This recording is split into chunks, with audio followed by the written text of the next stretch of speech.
Quizá, hermano, va a parecer un poquito repetitivo las cosas que vamos a decir, pero es bueno volver a nombrarlas para que quede muy bien claros en lo que es el tema de la salvación, ¿verdad? Entonces, en Romanos 8:30 nosotros vimos 4 elementos que tienen que ver con la salvación. Tienen que ver con la salvación. Dice, ¿lo tiene? Dice, y a los que predestinó, a estos también llamó. Mire lo que hace Dios, ¿verdad? Y a los que llamó, a esos también justificó. Y a los que justificó, a estos también glorificó. ¿Verdad? Glorificó. Ahora, nosotros vimos, hermano, que en estos 4 elementos, que estos 4 elementos tienen que ver con la salvación. Y lo primero que vemos ahí es que dice, y a los que predestinó, ¿verdad? Es lo primero que dice, a los que predestinó. Esta palabra predestinó viene del griego prorizo, que quiere decir de antemano. Quiere decir elegir antes. Quiere decir determinar con anterioridad. Eso es lo que significa la palabra, o cuando dice aquí, y a los que predestinó. Es decir, tú y yo, hermano, estábamos muertos en delitos y pecados, y tú y yo no sabíamos que un día íbamos a obedecer a la fe. ¿Cuántos sabían eso? Si ni queríamos, hermano, ¿verdad? No sabíamos que un día íbamos a obedecer a la fe. Nos hablaban, ¿verdad? Y ya me tiene cansado este hermano. Amén. ¿A cuánto le pasó eso? ¿Verdad? No sabíamos. No sabíamos que un día íbamos, hermano, nosotros a recibir y a responder el mensaje de la salvación. No sabíamos que tú y yo un día íbamos a responder al mensaje de la salvación. Pero Dios ya lo sabía. Qué tremendo, ¿verdad? Dios ya sabía que usted, amado hermano, un día iba a responder al mensaje de la salvación. Dios ya sabía en su soberanía y Dios ya había determinado de antemano, sin que usted lo supiera, que usted y yo un día íbamos a obedecer a la fe. Dios ya sabía que usted un día iba a ser cristiano, iba a ser hijo de Dios. Dios ya la sabía porque Dios, hermano, no tiene pasado ni futuro. Dios vive en un tiempo eterno. Amén. Y Dios ya sabe todas las cosas. El otro elemento que vemos ahí en Romanos capítulo 8, versículo 30, es el llamamiento, ¿verdad? Dice, y a los que predestinó, ¿verdad? O sea, tú no sabías que un día ibas a obedecer a la fe, pero Dios ya, dice, a estos llamó. Como Dios ya sabía que un día te iba a llamar, te iba a traer a la fe, te llamó, ¿verdad? Te llamó. Y este otro elemento es el llamamiento, ¿verdad? Por eso dice, a los que predestinó, a estos también llamó. Todos estos puntos que estamos hablando, hermano, tienen que ver con la salvación. ¿Ven? Y hablamos, hermano, que cuando dice ahí, a estos también llamó, ahí está hablando del llamamiento eficaz. Del llamamiento eficaz. Nosotros íbamos derechos a una condenación, pero en la proclamación del Evangelio, por medio de un predicador, Dios nos llama. Dios nos llama. Dios produce, amados hermanos, que tú y yo un día respondimos al Evangelio, íbamos nosotros derecho, con dirección al pecado, escuchamos el mensaje, hicimos un alto, ¿ok? Hicimos un alto, le dimos la espalda al pecado, y ahora nos dirigimos a Jesús. Y eso se llama la conversión. Amén. Estuvimos hablando también que los eruditos establecen 2 tipos de llamamiento. El llamamiento general, que se da en una asamblea, que uno da el mensaje, pero yo no sé quién responda. Yo no sé quién va a responder al mensaje.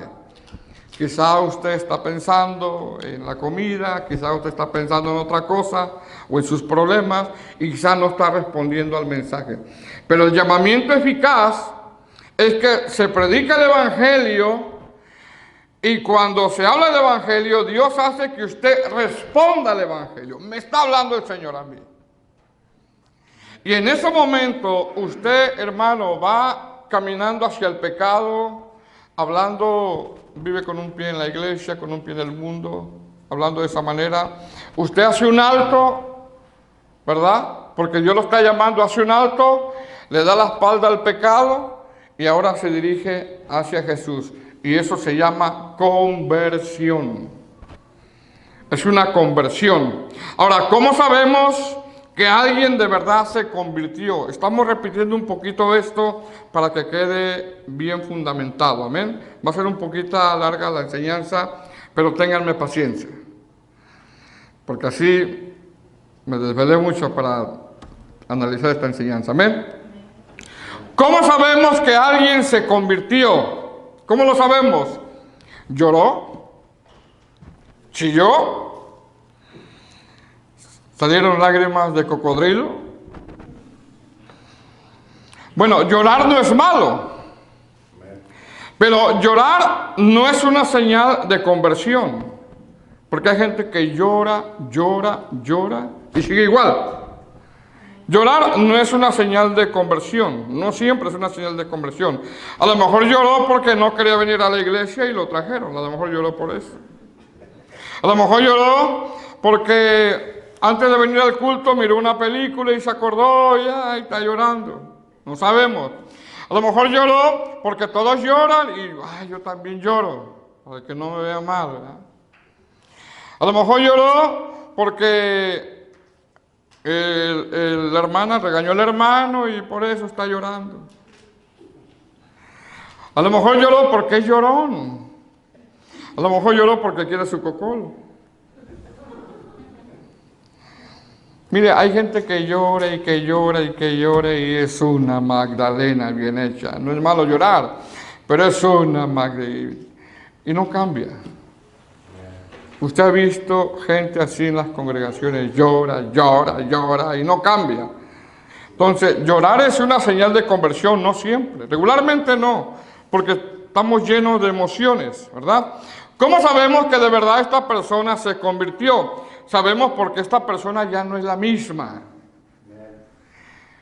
¿Cómo sabemos que de verdad esta persona se convirtió? Sabemos porque sus frutos muestran piedad. Sabemos porque ahora le duele el pecado. Sabemos porque ahora ama la santificación, ama lo de Dios y ahora aborrece el mundo.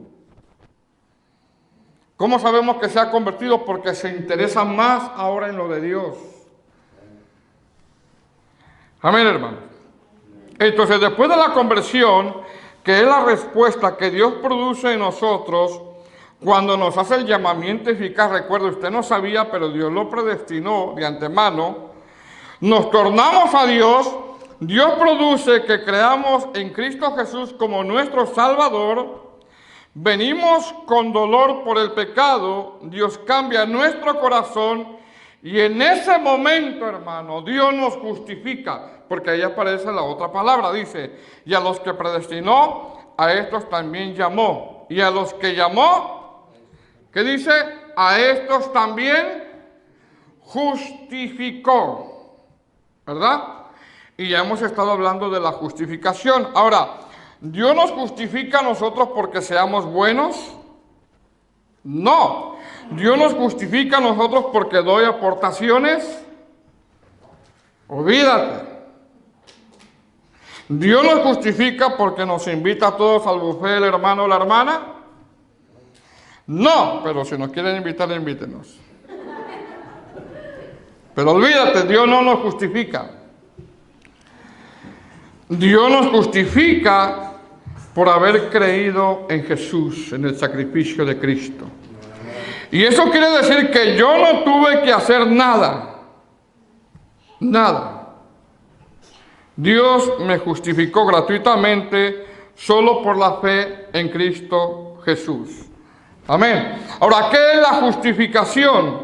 Esta palabra justificación es una palabra griega que quiere decir declararlo legalmente inocente. Eso es lo que significa la palabra justificación o absolución de faltas. Es como si usted, hermano, comete una infracción y llega delante del juez y te dicen, bueno, tú la cometiste, pero alguien vino a pagar el ticket por ti. ¿Cómo se va a sentir usted? ¿Ya ven? ¿Cómo se va a sentir? Bendecido. ¿Verdad? Ahora, ¿éramos inocentes, hermano? No. Esa inocencia, hermano, no es por nosotros, sino por Cristo. Dios nos declara inocentes no por nosotros, sino por Cristo. Amén. Ahora, hemos estado hablando que la doctrina de la justificación, nosotros los cristianos la creemos que es sin obras. Sin obras. Es decir, todas las religiones del mundo, hermano, creen que para llegar al cielo, creen que necesitan hacer obras. Las obras vienen después de ser salvos. Pero todas las religiones del mundo creen que para llegar al cielo necesitan hacer obras. Por ejemplo, los mormones creen que haciendo obras se ganan el cielo. Los católicos, ellos creen obras, fe, igual a salvación. Nosotros los cristianos somos los únicos que creemos que para llegar al cielo es por la fe en Cristo Jesús. Porque Él nos justificó.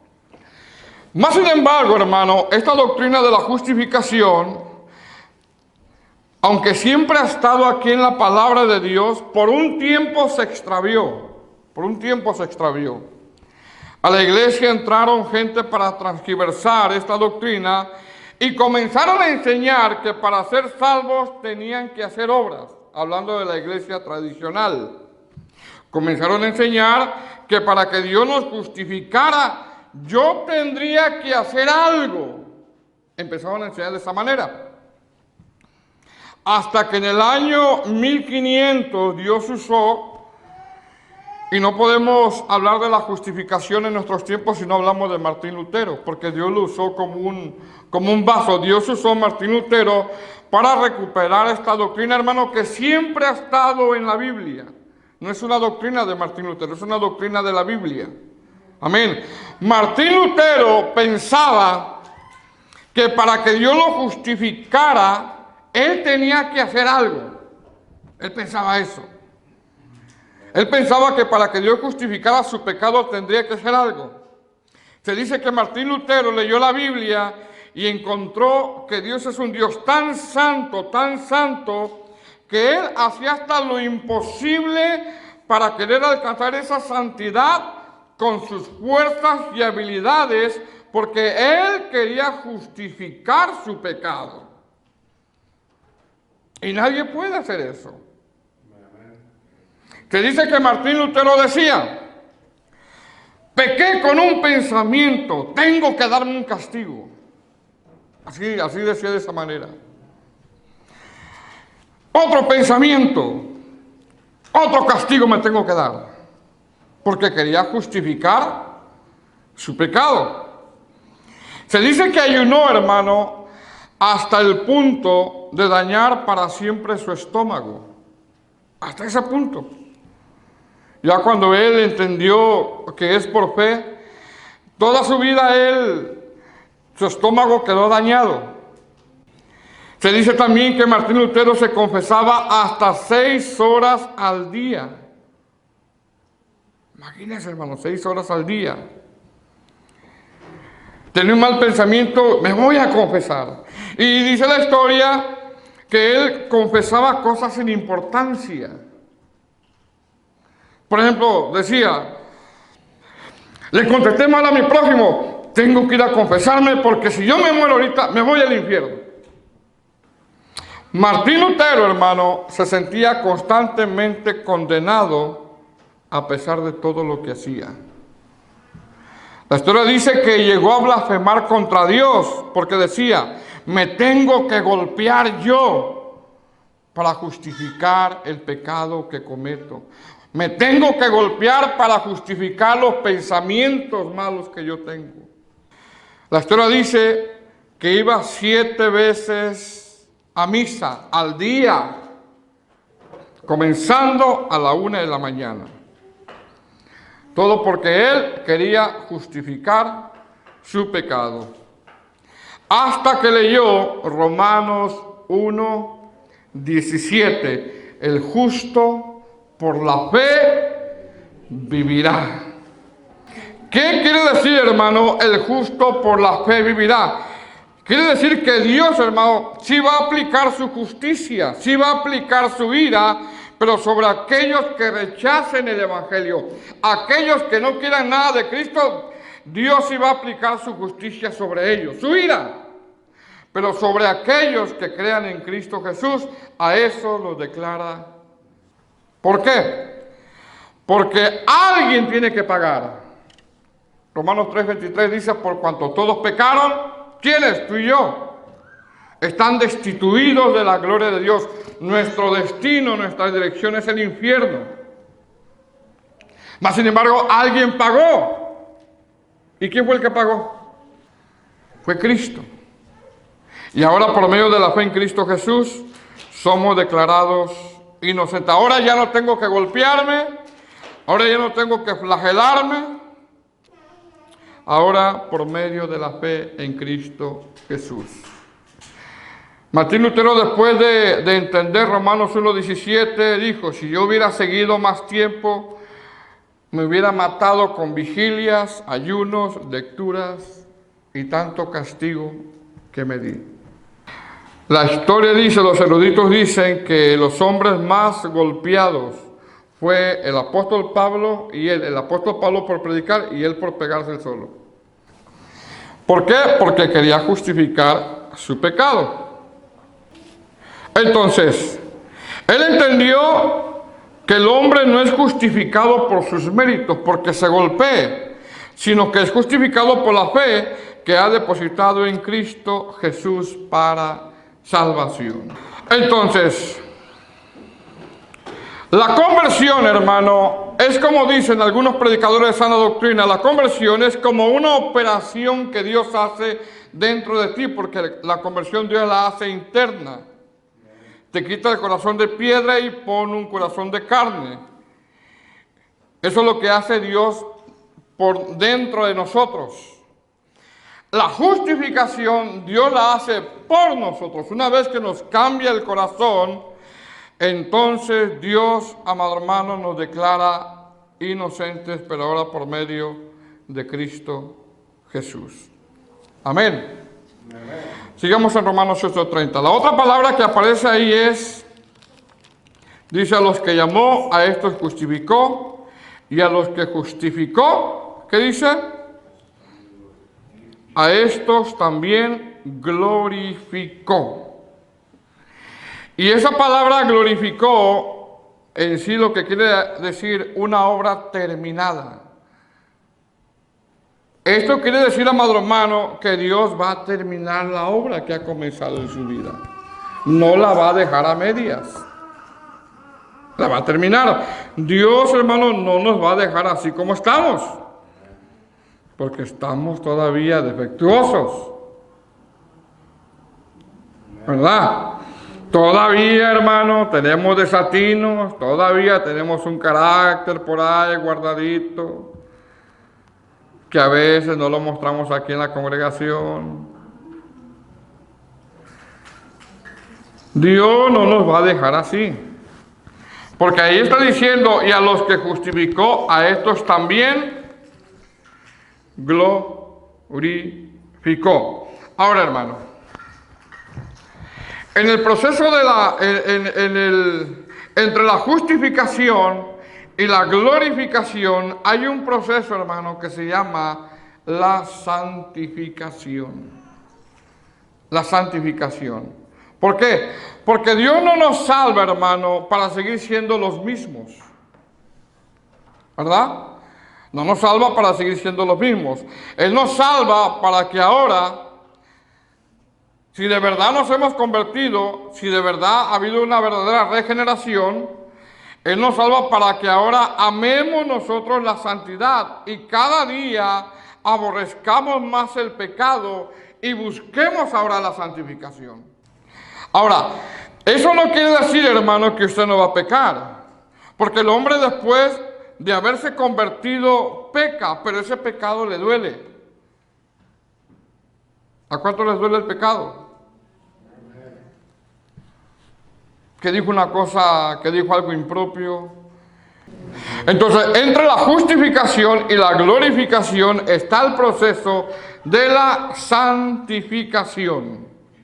Y una de nuestras bases doctrinales, hermano, como ministerio, es que nosotros creemos en la santificación. Y creemos que la santificación la recibimos nosotros desde el momento en que tuvimos la conversión, lo que es el arrepentimiento, el nuevo nacimiento. Al momento de tú convertirte a Cristo, desde ese momento, hermano, tú recibes la santificación. ¿Por qué? Porque ya le diste la espalda al pecado.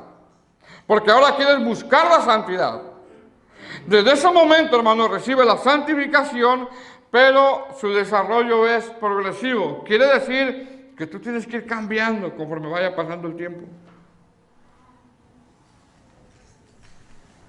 Tienes que ir cambiando, tienes que ir siendo transformado conforme vayas conociendo la Escritura. Amén. Entonces, cuando nosotros tenemos la conversión, el nuevo nacimiento, empezamos nosotros a experimentar, hermano, una nueva vida en Cristo. Y Dios nos muestra que la vida que llevábamos antes, ahora ya nos damos cuenta que era una total ofensa a Dios. Ahora sí ya no nos damos cuenta, antes no. Y entramos al proceso de la santificación. Hermano, el proceso de la santificación tiene que ir en ascenso, no en descenso. Tiene que ir en avanzar, no en retroceder. Tiene que ir en ir cambiando, en ir siendo transformados conforme vaya pasando el tiempo. ¿Estoy explicando? Ahora, ¿qué significa la palabra santo, santidad o santificación? La palabra santo, hermano, santidad, es una palabra que significa limpio. O sea, ahora ya quieres limpiar. Antes no, porque no estabas convertido. Antes no, porque ibas en dirección al pecado. Antes no, porque nos deleitábamos en el pecado. Antes no, porque nos hablaban de la palabra. Ay, cómo molestan con iglesia y iglesia. Pero ahora no. Ahora hay una nueva naturaleza en ti, el convertido. Hay una nueva naturaleza y ahora sin que te digan, sin que te presionen, ahora quieres limpiarte. ¿Por qué? Porque hay una nueva naturaleza en ti. Eso es lo que significa nueva criatura. Por eso la palabra santificación significa limpio. Ahora quieres estar limpio, quieres limpiarte. Significa apartado, significa dedicado. Ahora quieres dedicarte a las cosas de Dios, a las cosas sagradas. ¿Por qué? Porque hay una nueva naturaleza. Amén. Antes no cuidaba lo que veías, ahora ya cuida lo que ves. Porque dentro de ti está el Espíritu Santo. Antes te daba igual ver cualquier película donde salían zombies, donde le daba vuelta ahí a la mujer así para todos lados. No te importaba antes. Escuchabas cualquier música, pero ahora no. Ahora ya cuida lo que ves. Cuida lo que escuchas. Y nadie te tiene que decir la misma naturaleza, la nueva naturaleza en Cristo Jesús. Amén, hermanos. Amén. Entonces, cuando nosotros recibimos el nuevo nacimiento, la conversión, Dios empieza en nosotros. Mire cómo es Dios. Dios empieza en nosotros a querer apartarnos de aquellos pecados que antes practicábamos y a consagrarnos más en lo espiritual. Mire, hasta te cambia las amistades, Dios. Y Dios va produciendo, hermano, que conforme vaya transcurriendo el tiempo, nosotros vayamos siendo transformados, nos vayamos limpiando. Mire lo que dice Filipenses 2:13. Filipenses 2:13. Mire lo que dice, porque Dios es el que en vosotros produce así el querer como el hacer por su buena voluntad. Es decir, Dios, hermano, ahora en esta nueva naturaleza que tenemos, Dios nos impulsa a nosotros. ¿A qué? A hacer su voluntad. Amén. Nos impulsa a nosotros a hacer su voluntad. Ahora, desde Génesis hasta Apocalipsis, hermano, ¿por qué Dios nos impulsa a hacer su voluntad? A buscar la santificación. Simplemente porque Dios es santo. Dios es santo. ¿Verdad? Y desde Génesis hasta Apocalipsis, nosotros vemos ese atributo de Dios, que Él es santo. Y al mostrarnos, desde Génesis hasta Apocalipsis, que Él es santo, indudablemente Él quiere que busquemos la santificación. Por ejemplo, en Génesis capítulo 2, versículo 17, dice: mas del árbol de la ciencia del bien y del mal no comerán, porque el día que él comiere ciertamente morirás. Es decir, Dios quería que el hombre se mantuviera, ¿qué? Santo, se mantuviera puro, se mantuviera limpio en ese estado espiritual con que fue creado. Esta era la voluntad de Dios, ¿verdad? Éxodo capítulo 19, vamos a Éxodo capítulo 19, versículo 10. Éxodo capítulo 19, versículo 10. Mire la voluntad de Dios, ¿verdad? Y Jehová dijo a Moisés: ve al pueblo y santifícalos hoy y mañana y laven sus vestidos. Es decir, Dios, hermano, hace un llamado a la consagración. Antes no podías, pero ahora ya puedes. Porque ya tienes el Espíritu Santo, porque ya Dios puso una nueva naturaleza en ti, porque ya estás convertido, porque ya te trae más lo espiritual. Porque ahora te das cuenta que tienes que luchar con esta carne. Entonces, aquí Dios hace un llamado a la consagración. Dios hace un llamado a que en esos días mediten, oren, se interesen por lo espiritual. Éxodo 3:5, se lo leo. Y dijo: no te acerques, quita el calzado de tus pies, porque el lugar en que tú estás, tierra santa es. Es decir, Dios quería que Moisés tuviera cuidado, tuviera precaución. Levítico 11:44, se lo leo, dice: porque yo soy Jehová vuestro Dios, vosotros por tanto santificaréis y seréis santos, porque yo soy santo. Números 3:13 dice: porque mío es todo primogénito desde el día en que yo maté a todos los primogénitos en la tierra de Egipto. Yo santifiqué a todos los primogénitos de Israel, así hombres como de animales serán para Jehová, yo Jehová. Mire la voluntad de Dios.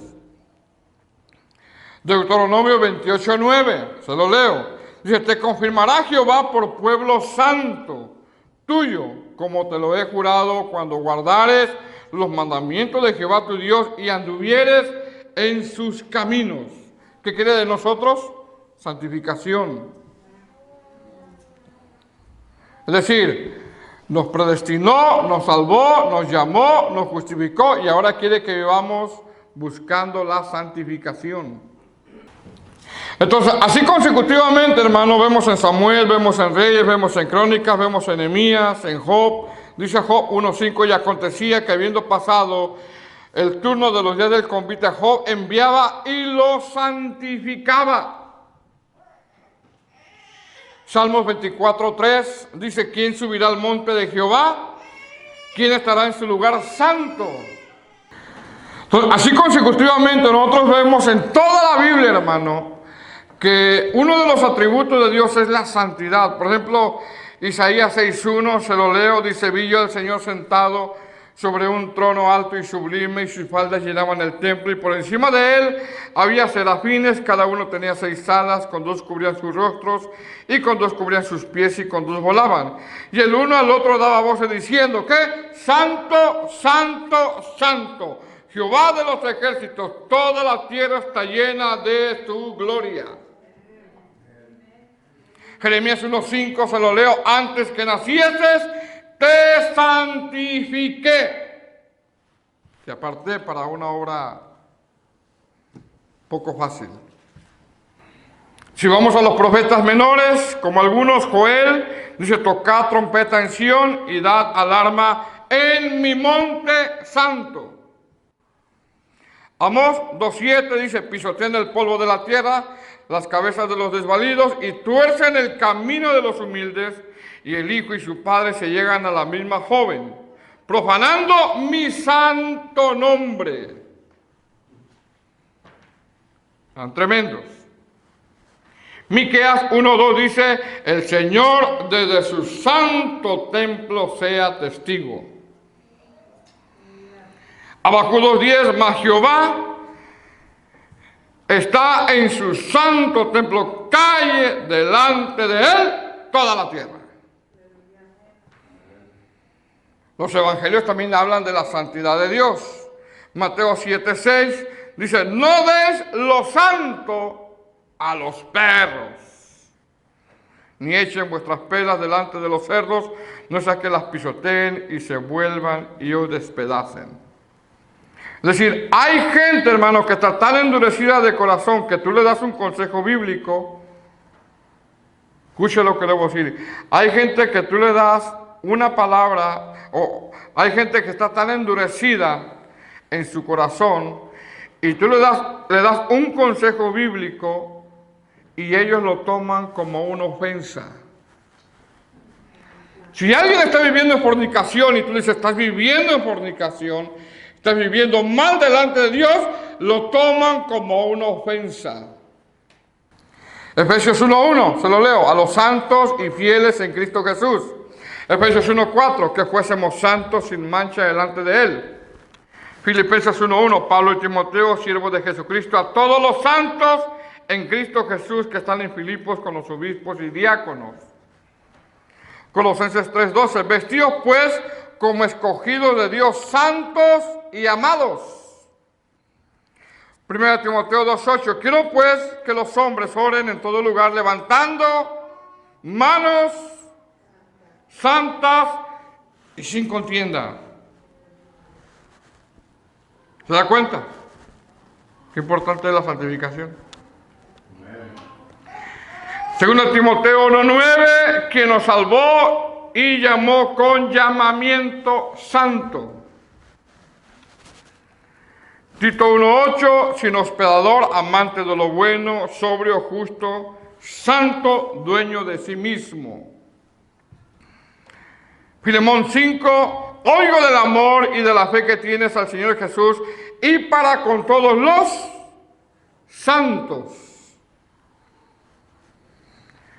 1 de Juan 2:20 dice, pero vosotros tenéis la unción del santo y conocéis todas las cosas.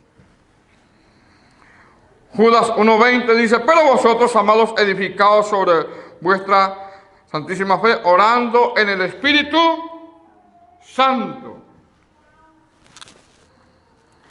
1 de Pedro 1:16, sed santos porque yo soy santo. Apocalipsis 15:4 dice, ¿quién no te temerá, oh Señor, y glorificará tu nombre? Pues solo tú eres santo. Qué importante, hermano. Entonces, si Él nos predestinó, si Él nos llamó, y si hubo conversión, íbamos camino hacia el pecado, y el Espíritu Santo hizo un stop en nosotros, le dimos la vuelta al pecado y ahora vamos hacia Jesús. Eso quiere decir que ahora tenemos que caminar en la santificación. ¿Por qué? Porque Dios no nos salvó para seguir siendo los mismos, sino para que ahora haya santificación. ¿Por qué? Porque desde Génesis hasta Apocalipsis el Señor enfatiza que la santidad es uno de los atributos. Y el que va a amar la santificación es aquel que ha sido convertido, porque tiene una nueva naturaleza. El que ha sido convertido le va a traer lo que es la santificación. Y va a sentir dolor por el pecado. No quiero el pecado. Va a pecar eventualmente porque estamos en esta carne. Pero se va a doler por el pecado. Porque usted peca, yo peco. Todos pecan. Yo, ustedes, ellos, nosotros. Fallamos porque estamos en esta carne. De repente se nos sale el apellido michoacano que traemos. Se nos sale el apellido. Pero enseguida, amado hermano, el que es convertido reacciona. Reacciona. Le fallé a mi Señor. Me ganó esta carne. Pero el que no es convertido, no, ese no le importa. No le interesa lo espiritual. No le interesa... No.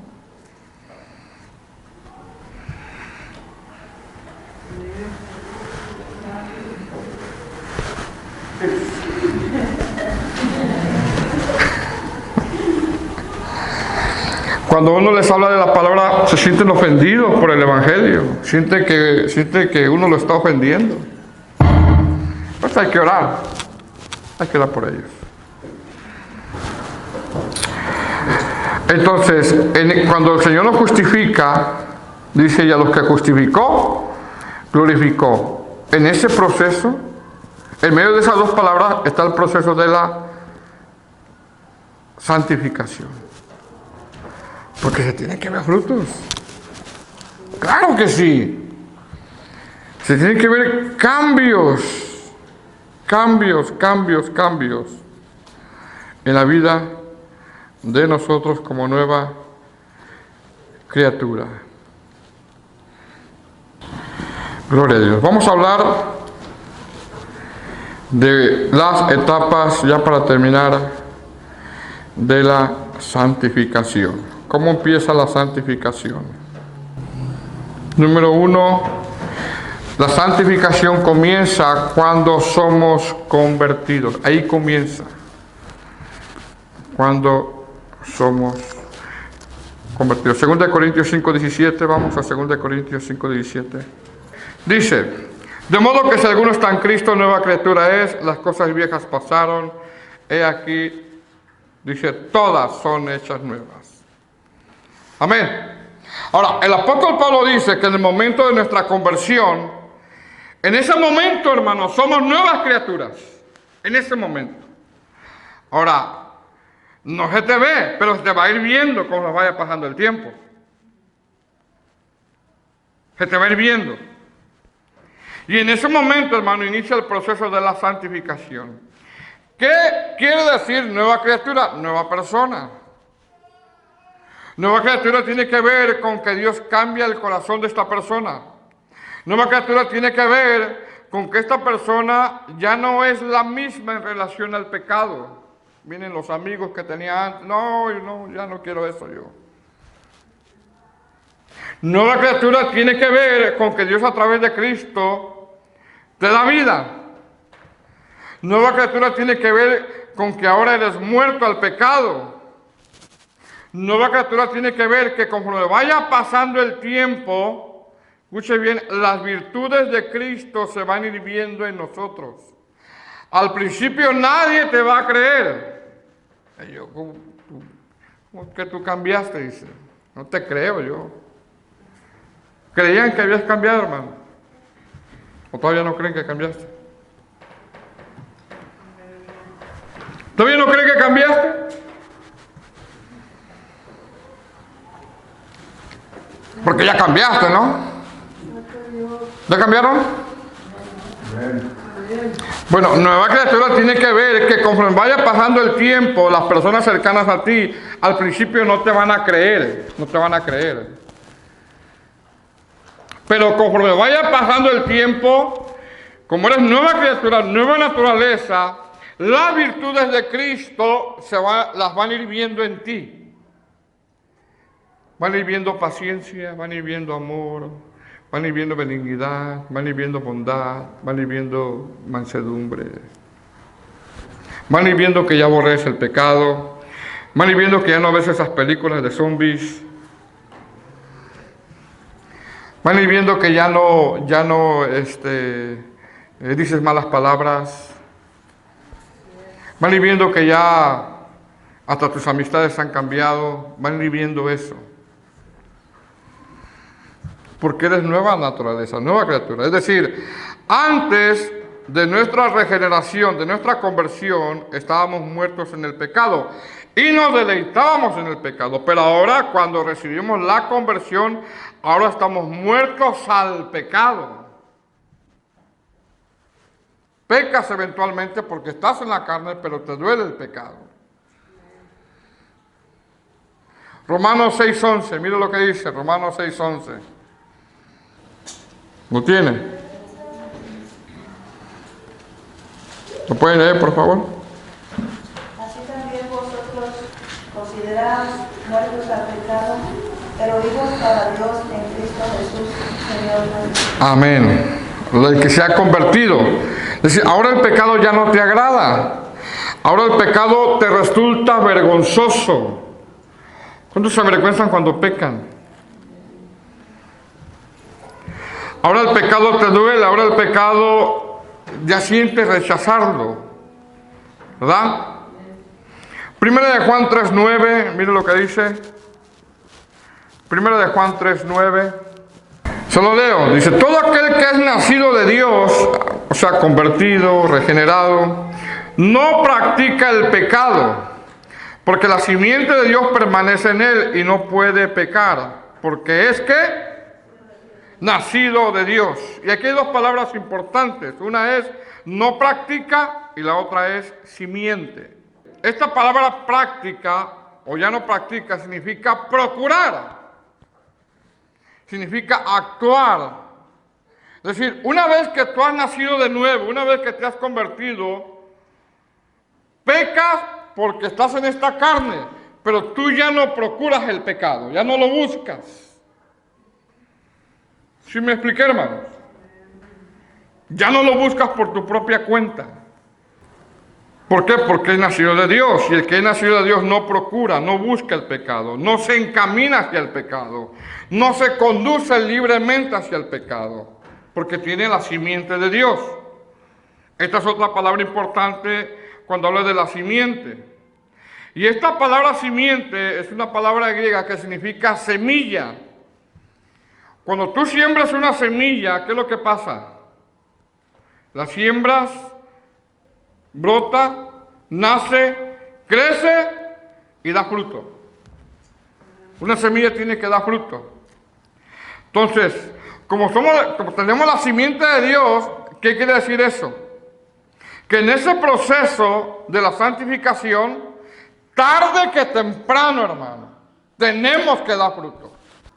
Tarde que temprano tenemos que dar fruto si somos nacidos de nuevo. Tarde que temprano. Tarde que temprano se tienen que ver en nosotros las virtudes de Cristo. Se tienen que ver. Amén, hermano. Tarde que temprano, si te has convertido, algo tienen que ver en ti, algo de Dios tienen que ver en ti. Y no es la corbata, hermano. Ni el instrumento, ni el don, no. Algo más allá. Entonces, ¿cuándo empieza la santificación? Cuando tenemos el nuevo nacimiento. Número 2, segunda etapa de la santificación. Tiene que ser progresiva la santificación.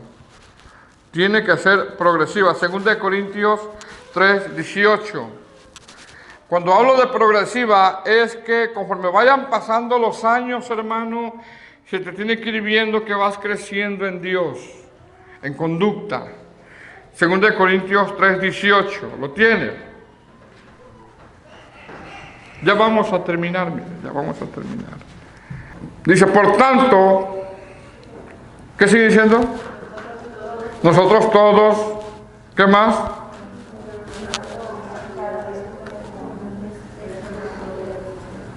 Somos transformados de gloria en gloria en la misma imagen, como por el Espíritu del Señor. Es decir, la santificación tiene que ir en ascenso en nosotros. Recibimos la conversión, recibimos el nuevo nacimiento, empezamos a aborrecer el pecado y ahora tenemos que crecer en santificación. Ahora, aquí lo que está diciendo el apóstol Pablo,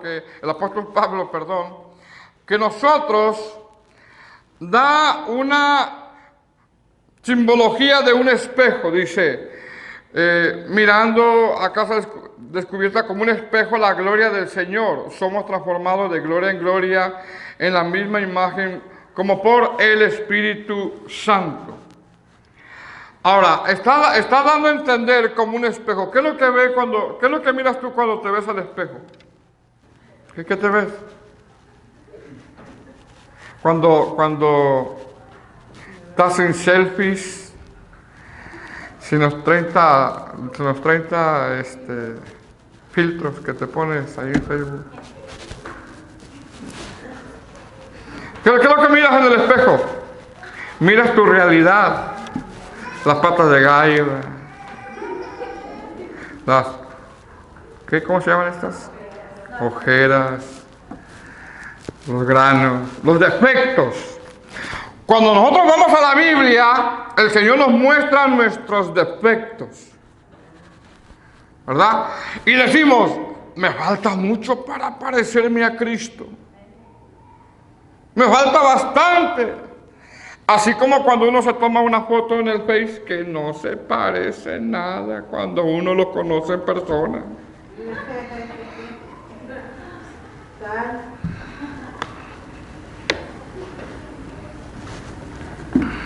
De verdad que el maquillaje se hace medios milagrones por ahí, ¿eh?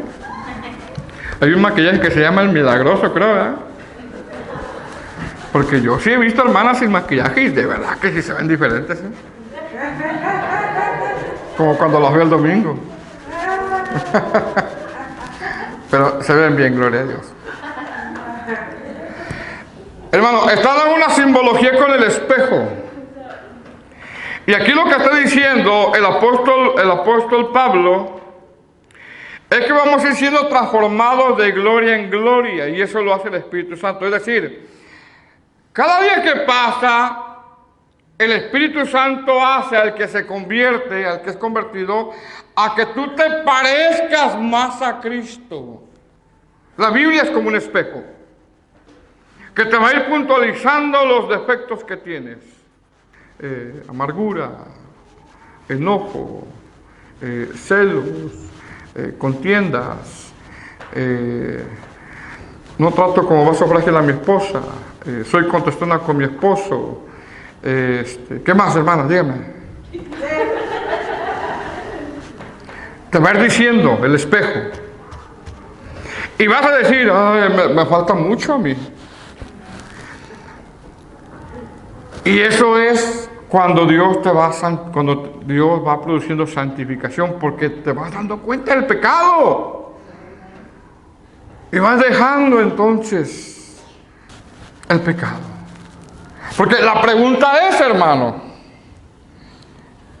hablando del espejo, ¿qué refleja nuestra vida? ¿Qué reflejamos en nuestro rostro? ¿Reflejamos la imagen de Cristo? ¿Qué reflejamos por nuestra vida? ¿Qué mi vida qué refleja? Ahora, usted puede decir, no, yo veo que el pastor es espiritual. Usted no me conoce. Usted no me conoce. Cualquiera puede decir que espiritual se ve ese hermano. Lo conoce. Lo conoce en su casa. Lo conoce cómo vive. Lo conoce cómo se comporta con su esposa, con su esposo. Lo conoce. Aquí se ve calladito. Se ve amable. Aquí. Pero ¿qué tal en casa?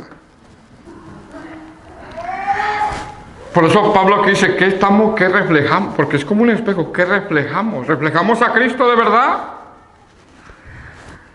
Otra versión dice, así que nosotros, que con el rostro descubierto reflejamos como un espejo la gloria de Dios. Miren lo que se tiene que ver en nosotros. Somos transformados a su semejanza con más gloria y gloria por la acción del Señor, que es el Espíritu. El Espíritu va produciendo cambios, porque el que se convierte de verdad tiene que dar fruto, hermano, porque es el Espíritu Santo el que lo está produciendo. Amén. El Espíritu Santo, hermano, no solamente no nos fue dado para lenguas, y hable lenguas, y hable lenguas, y tírate, y cáete, viente. No, es para que nos controle. Es para que nos controle, es para que haya cambios en nosotros.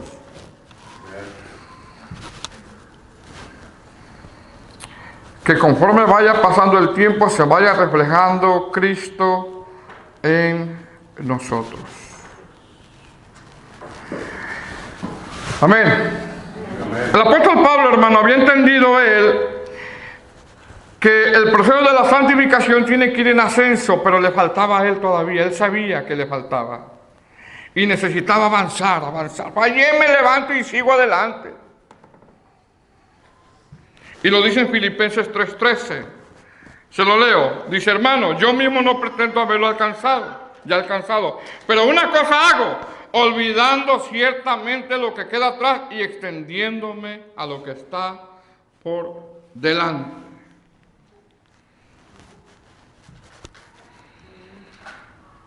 ¿Fallaste? Levántate. Levántate y sigue adelante. ¿Le contestaste mal a tu esposo? Levántate y ya no le contestes mal. Y sigue adelante. ¿Viste cosas que no tienes que ver? Ni modo. Déjalo ahí, levántate y sigue adelante. Porque hay un camino que recorrer. Y por último, la tercera etapa de la santificación, por decirlo así, es cuando morimos en este cuerpo o viene el Señor Jesús por su iglesia. Cuando usted muera, ya no va a pecar. Cuando usted muera y yo muera, ya no vamos a luchar con esta carne. Ahí se termina. Ahí esperamos los que mueren en Cristo a ser transformados en el arrebatamiento de la iglesia. O si viene el Señor, resucitados, los que mueren en Cristo, y los que estamos vivos, transformados. Y ahí se completa. Pero mientras en toda tu vida tienes que estar luchando contra tu carne.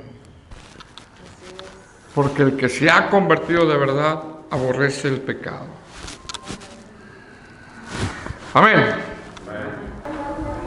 Una más y ya. Rápidamente. Obstáculos que impiden mi santificación. Obstáculos que impiden mi santificación. Que yo puedo evitar. Número 1, la pereza. ¿Cuántos pueden evitar la pereza? ¿Verdad? La pereza a los asuntos espirituales, la pereza a la oración, la pereza al ayuno, la pereza a la lectura de la palabra, la pereza a congregarnos. Yo tengo que dejar la pereza. La pereza es un obstáculo para que tú te santifiques. Si tú estás batallando con tu carne, ayuna. Ora. Congrégate. Porque eso impide que te estés santificando. Otro obstáculo que impide la santificación, la falta de perdón. Mateo 5:23 dice, por tanto, si tú traes tu ofrenda al altar, y aquí te acuerdas que tu hermano tiene algo contra ti, deja ahí tu ofrenda delante del altar y antes y reconcíliate primero con tu hermano. Y entonces ven y presenta tu ofrenda. No cualquier ofrenda acepta a Dios. Amén. ¿Qué otro obstáculo impide mi santificación? Los pecados ocultos. Los pecados ocultos. Ese no avanza, ya lo explicamos en un tema, ¿verdad?, acerca de los pecados ocultos.